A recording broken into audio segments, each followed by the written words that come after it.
तो वे रायबरेली में गृह मंत्री शाह और कांग्रेस महासचिव प्रियंका गांधी का आज आमना सामना होगा। दोनों बांदा में यूपी में अपने प्रचार अभियान की शुरुआत करने जा रही हैं। अमित शाह की पहली रैली रायबरेली में है। प्रियंका गांधी भी आज रायबरेली में प्रचार अभियान में अपनी ताकत झोंकेंगी। तो रायबरेली में आज अमित शाह और प्रियंका गांधी की टक्कर आमने सामने होगी, चूंकि आज दोनों ही अलग अलग रैलियों को संबोधित करेंगे। और संजीव सिंह ज्यादा जानकारी के लिए फोन लाइन पर हमारे साथ मौजूद हैं। संजीव, एक तरफ प्रियंका गांधी और दूसरी तरफ केंद्रीय मंत्री अमित शाह, दोनों की रैलियां निकलेंगी। किस तरह से कांटे की टक्कर देखी जा रही है?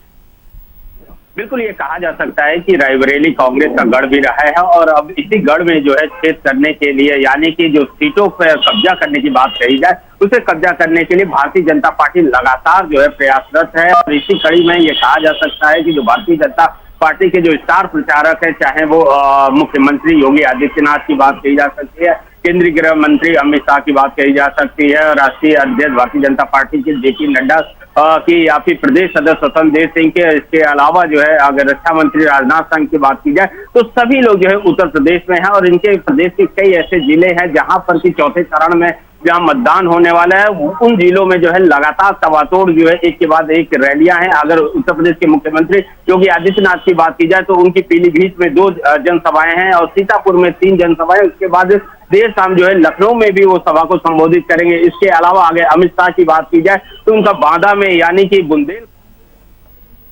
यानी कि बुंदेलखंड में जो है उनकी जनसभाएं, और फिर उसके बाद जो है ऊंचाहार और रायबरेली में जो है उनकी जनसभा होनी, और वहीं पे जो है प्रियंका गांधी जो कि कांग्रेस की राष्ट्रीय महासचिव हैं, उनकी भी जनसभा है। यानी कि दोनों ही जो राजनीतिक दल हैं उनकी जो है घमासान जो है आज रायबरेली में। इसके अलावा आगे जेपी नड्डा यानी जो राष्ट्रीय अध्यक्ष है भारतीय जनता पार्टी के, उनकी जो जनसभा है वो सुल्तानपुर और अमेठी जो कि कांग्रेस का गढ़ भी रहा है, यहाँ से सांसद भी कहा जा रहे हैं। और इसके अलावा अगर स्वतंत्र देव सिंह जो कि भारतीय जनता पार्टी के प्रदेश अध्यक्ष हैं, उनके फतेहपुर, और इसके अलावा जो है लखनऊ में भी जो है उनकी जनसभाएं, और राजनाथ सिंह की अगर बात की जाए तो उनके गोंडा और लखनऊ में देर शाम को जनसभाएं हैं। यानी कि लगातार जो जनसभाएं हैं उनका दौर शुरू हो चुका है, क्योंकि चौथे चरण में जो मतदान होने वाला है उसमें बहुत ज्यादा समय नहीं। इसके अलावा अगर अखिलेश यादव की बात की जाए तो उनकी पीलीभीत में जनसभा है, यानी कि पीलीभीत में उत्तर प्रदेश के मुख्यमंत्री भी रहेंगे और पूर्व मुख्यमंत्री अखिलेश यादव की दोनों की ही जनसभा है। और जिस तरह से ये कहा जा सकता है कि कल तीसरे चरण का मतदान होने वाला है और उसको लेकर भी जो है सभी तैयारियां जो है प्रशासन की ओर से पूरी कर ली गई है। 16 जिले के 59 सीटों पे जो है मतदान होने वाला है। अगर पिछले विधानसभा चुनाव की बात की जाए तो करीब 49 सीटों पर जो है भारतीय जनता पार्टी का कब्जा था, जबकि अन्य सीटों पर समाजवादी पार्टी और एक सीट पर जो है बीएसपी का कब्जा था। तो यानी ये कहा जा सकता है कि जो तीसरे चरण में यानी कि कानपुर देहात, ललितपुर, झांसी, कन्नौज समेत जो 16 जिले हैं वहां पर जो है कल मतदान होने वाला है। और ये सीटें जो है भारतीय जनता पार्टी के कब्जे में रहा है 2017 में। तो ऐसे में भारतीय जनता पार्टी ये नहीं चाहेगी कि ये जो सीटें हैं उन पे उनका कब्जा बना रहे, उनके हाथ से ये सीटें ना जाएं। और इसके अलावा अगर चौथे चरण की बात की जाए यानी कि 23 फरवरी के जो मतदान होने वाला है उसको लेकर अभी से सभी स्टार प्रचारक, सभी राजनीतिक दल के कमर कस लिया और एक के बाद एक ताबड़तोड़ जनसभाएं कर रहे हैं। जी बिल्कुल, देखिए ताबड़तोड़ जनसभाएं यहाँ पर हर राजनीतिक दिग्गज लगातार करते हुए नजर आ रहे हैं संजीव। और कल जिस तरह से चुनाव है वो भी हम लगातार देख रहे हैं कि कितने जिलों में है, कितनी सीटों पर चुनाव है।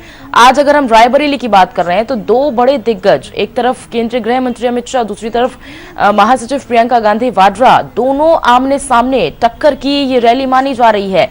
चुनाव क्योंकि लगातार हम देख रहे हैं कि लगातार मतदान हो रहा है, बहुत बड़ा चुनौती के तौर पर प्रशासन के लिए निश्चित रूप से काम है। लेकिन अब आज का कितनी बड़ी ये चुनौती होने वाली है प्रशासन के लिए? देखिए, मैंने जैसे बताया भी कि जो रायबरेली है वहां से कांग्रेस के जो है सांसद भी रह चुके हैं, कई सीटें जो है कांग्रेस के पक्ष में रही है। और ऐसे में जो है कहीं ना कहीं जो भारतीय जनता पार्टी है वो ये चाह रही है कि किसी तरह से अमेठी और रायबरेली में जो सीटें हैं उस पर उनका कब्जा है। और यही कारण है कि गृह मंत्री अमित शाह का आज वहां पे दौरा है और जनसभाएं करेंगे, लोगों से संवाद करेंगे। इसके अलावा जो है रैलियां भी निकाली जाएगी। वहीं कांग्रेस की जो राष्ट्रीय महासचिव हैं प्रियंका गांधी, उन्होंने खुद जो है पूरे उत्तर प्रदेश की कमान अपने हाथ में ले रखा है और एक के बाद एक उत्तर प्रदेश के विभिन्न जिलों में जहां जिस चरण में मतदान हो रहा है उससे पहले जो है वहां पे जनसभाएं कर रही हैं, लोगों से संवाद कर रही हैं, रैलियां निकाल रही हैं लगातार जो है। और इसके अलावा जो उनके घोषणा पत्र हैं, लड़की हूं लड़ सकती हूं, इसको लेकर जो है जनता के बीच जा रही हैं। और साथ ही कांग्रेस क्या करेगी अगर वो सत्ता में आती है, वो जो घोषणा पत्र उन्होंने जारी किया वो जनता के बीच पहुंचाने का लगातार प्रयास कर रही है। और वहीं भारतीय जनता पार्टी की अगर बात की जाए तो जिस तरह से अमित शाह हैं तो डबल इंजन की सरकार ने जो है अभी तक उत्तर प्रदेश में क्या किया है, कितनी योजनाओं से लोग लाभान्वित हो रहे हैं और कौन कौन सी योजनाएं आने वाली हैं या फिर अन्य योजनाओं से कैसे लोग लाभान्वित हुए हैं, इन सब चीजों को लेकर जो है वो जनता के बीच में जा रहे हैं। यानी कि डबल इंजन की सरकार ने जो उत्तर प्रदेश के लिए काम किया है उसका प्रचार प्रसार वो कर रहे हैं। तो अब ऐसे में देखना ये होगा कि मतदाता जो है उनका रुझान किधर होता है, कांग्रेस की ओर होता है या भारतीय जनता पार्टी या फिर समाजवादी पार्टी की ओर। जी ठीक है संजीव, बहुत बहुत शुक्रिया करेंगे आपका पूरी जानकारी हम तक पहुंचवाने के लिए। अपडेट के साथ आरबी सिंह हमारे साथ जुड़े हुए हैं। आरबी, रायबरेली में आज 2 दिग्गजों का ये दौरा है, किस तरह से देख रहे हैं? जनता का जो रुझान होगा, जो उनका समर्थन होगा, किसकी ओर ज्यादातर देखने को मिलेगा ये तो हम आने वाले समय में देखेंगे, लेकिन आज किस तरह से ये दिग्गज मैदान में उतर रहे हैं?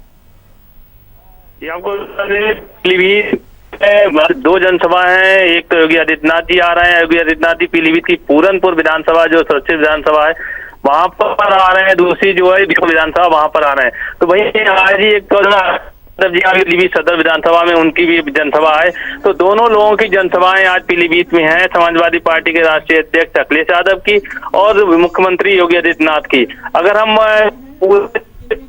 की बात करें तो 4 विधानसभा सीटें, चारों विधानसभा कांटे की टक्कर है, सीधे मुकाबला समाजवादी पार्टी से जो है वो भारतीय जनता पार्टी का है। तो कहीं कहीं एंटी इनकमेंसी है कि सरकार के प्रति लोगों की नाराजगी भी है, किसानों की भी नाराजगी है, क्योंकि ये किसान बेल्ट है पीलीभीत की और सिख बहुल बेल्ट है। तो इस तरीके से कुछ जगह पर जो है समाजवादी पार्टी जो है कड़ी टक्कर भारतीय जनता पार्टी को दे रही है। और कोई एक सीट विधान जो बीसलपुर की सीट है वो उसमें त्रिकोणीय मुकाबला होने का भी संभावना है, क्योंकि बसपा के पूर्व मंत्री हनीश बाबू हनीश अहमद वो भी चुनाव मैदान में है। तो समाजवादी पार्टी ने भी पूर्व जो भाजपा के सांसद है दिव्या गंगवार, उनकी बेटी को चुनाव मैदान में उतारा है। तो भारतीय जनता पार्टी ने जो अपना जो विधायक थे उनका टिकट काट दिया, उनका टिकट दिया है। तो एक सीट पर जो त्रिकोणीय मुकाबला है पीलीभीत में। जी ठीक है आरबी सिंह, बहुत बहुत शुक्रिया करेंगे आपका पूरी अपडेट के साथ जानकारी साझा करने